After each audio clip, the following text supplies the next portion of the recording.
Hi guys, gagawa po ako ng parang ensiladang radish with dilis. Okay. Ito yung radish. Inano ko na po sa asin para po gumanito para piniga-iga. Kamatis. And then sili, depende sa inyo kung gusto niyo lagyan ng sili. Sa akin kasi sibuyas. Dapat masarap to kung may spring onion kasi wala ako. Kaya yan lang ang ingredients ko muna. Okay. And then i-mix ko siya. Okay. Mix natin muna.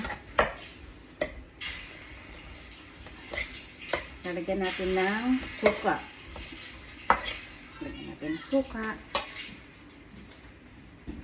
Ito yung suka.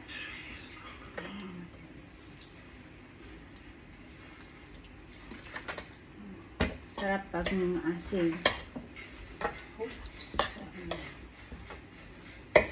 And then, simple lang po itong ingredients. Masarap pag may spring onion, guys.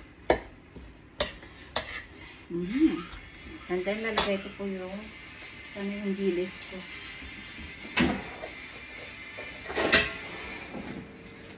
Ito yung dilis ko. Guys, crunchy po yan.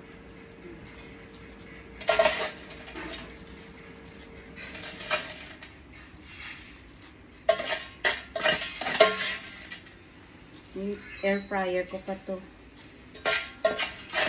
Kaya hindi siya mang-amoy. Sarap. Napaka-crunchy.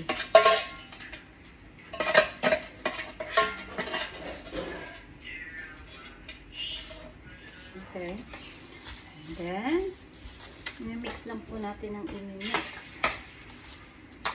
Ayan. Hindi na ako naglalagay ng asin kasi yung sa dilis medyo maalat na rin siya. Okay.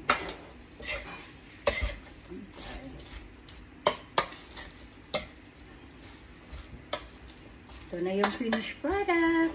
Ito na sa'yo guys. See? Ang sarap to pag may spring onion lalo. Thank you!